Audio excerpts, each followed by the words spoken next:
Today we're going to talk about everything we know so far about Kingdom Hearts 4. We'll go over and evaluate all the information that has come out from the announcement up to today, including what we saw in the trailer, along with the hints related to the story and gameplay.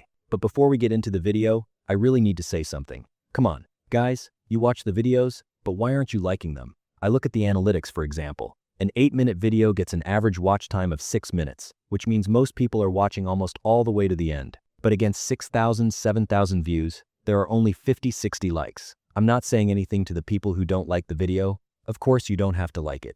But if you're watching the video all the way to the end, then you most likely enjoyed it. You just have to press one button, that's it. It's free. But that one button really gives me huge support and helps the video reach more people. So please subscribe to the channel and like the video. Now let's get into it. Kingdom Hearts 4 continues to be one of those games that has stayed quiet for a long time. But despite that, players still haven't stopped following it with curiosity. When the new mainline entry in the series was first announced in 2022, it honestly created a huge wave of excitement because both its visual style looked different and it gave some very strong hints about where the series might be heading. Even though a lot of time has passed since then, we still don't have many concrete details in our hands. But thanks to official statements, the screenshots that have been shared, and the small pieces of information that have come in little by little, there's still quite a lot we can talk about regarding the game. Personally, I'm not someone who has an extremely fanatical connection to the Kingdom Hearts series. I mean, if I said I was a massive fan of the series, that would be a lie. But I've played all of the games and I can't say I had a bad experience with any of them. In fact, on the contrary, I generally think they were fun, creative, and mechanically satisfying games. So I'm not completely distant from Kingdom Hearts 4 either. I'm just not approaching it with an exaggerated level of expectation. Let me say this clearly too. This isn't a game I'm going to run out and buy the moment it comes out.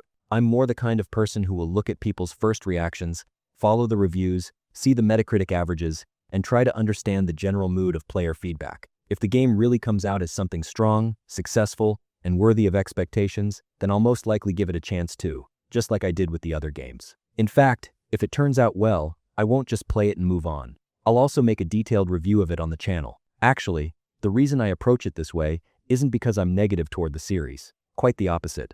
I honestly don't remember ever being bored while playing Kingdom Hearts games. I played them all, finished them all, and especially their visual worlds, combat dynamics, and that unique atmosphere, they have left a good impression on me. My situation is just this. For me, this series isn't in the must-buy on day one category. It's in the definitely worth checking out if it turns out good category. And Kingdom Hearts 4 stands exactly in that spot. As of now, the game's release date still hasn't been officially announced. And naturally, that remains the biggest question mark.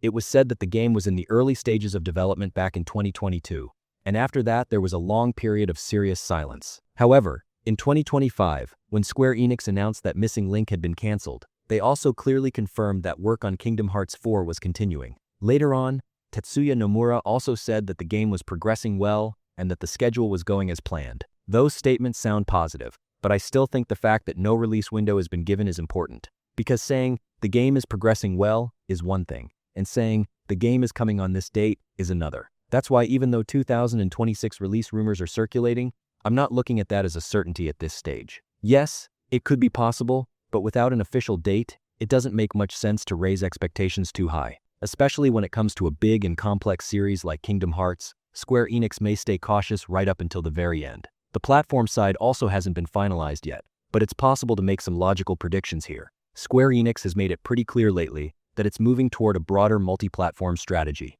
Because of that, it doesn't seem very likely to me that Kingdom Hearts 4 would stay exclusive to just one platform. PS5, Xbox Series X, S, and PC seem like the strongest candidates to me. We might even see a version on Switch 2 later on if the right conditions come together. But for now, that's purely at the level of speculation. The game's first trailer is still the most important piece of material we have. That reveal video released in 2022 didn't just show that the game existed, it also made it feel like there could be a serious shift in the tone of the series. A more photorealistic visual presentation, a different kind of environmental design, and especially the atmosphere of Quadratum, all suggested that Kingdom Hearts might be going somewhere a little different from the line we're used to. And I think that explains very well why the game sparked so much curiosity. In the trailer, we saw Sora, Strelitzia, a massive dark-side heartless threat, and even if only briefly, Donald and Goofy as well. So the series hasn't completely abandoned its identity, but the presentation style feels more modern, more mature, and a little more cinematic. I think this shift could be really good for the game if it's done right.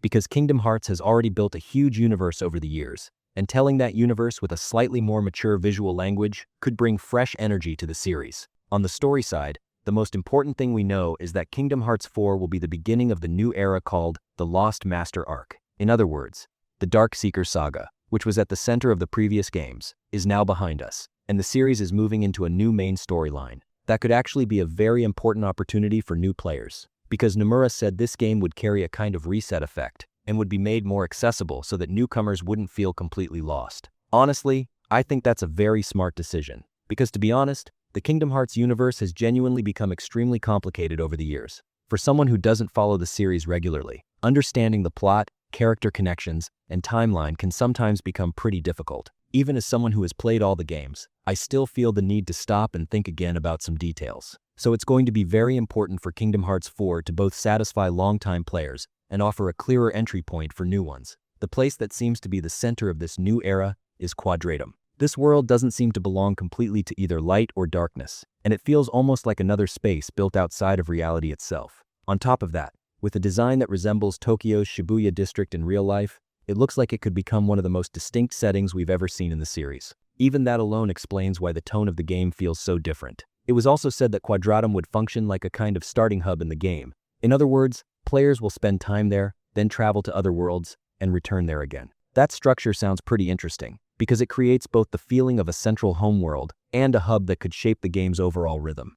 In a series like Kingdom Hearts that moves between different universes, I think having a stronger sense of a central base could work really well for the storytelling too. It has been officially confirmed that Disney worlds will be in the game, but which worlds will appear is still unknown. Naturally, that opens the door to all kinds of theories. Some players think there could be Star Wars references, while others predict different Disney universes could show up. None of that is certain for now, but since Disney holds such an important place in Kingdom Hearts' DNA, it seems almost guaranteed that this side of the game will once again be one of its most attention-grabbing parts. On the gameplay side, we only have a few details, but they're interesting ones.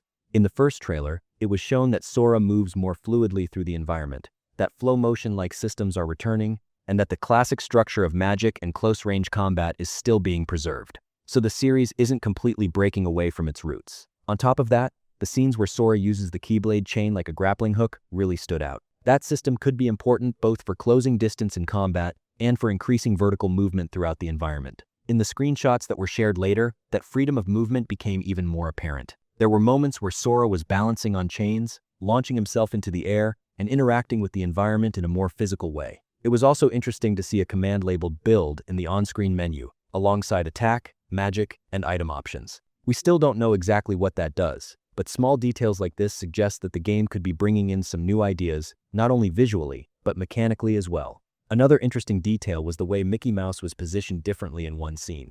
That image made some players wonder whether there could be platforming elements or short playable Mickey sections. For now, it's impossible to say anything certain about that, but I think there's a strong chance that Kingdom Hearts 4 won't just be a game that repeats the classic formula, but one that tries some different things in certain areas. Especially after such a long break, it could be a little disappointing if the series only chose to play it safe. On the character side, of course, all eyes are once again on Sora. There's a noticeable change in his design, more realistic facial features, a slightly different hair structure, and clothing details that feel more natural compared to the older games are immediately noticeable. But even so, the essence of the character hasn't been lost. The Kingdom Key is still in his hand, and that familiar energy is still there in the way he carries himself. So this feels more like an update that adapts the character to the new aesthetic, rather than one that changes his soul. Strelitzia's presence could also be very important for the story. For people who follow the deeper lore side of the series, this character's arrival carries serious meaning. It would be a big mistake to see her as just a new face, because considering her past and her place in the universe,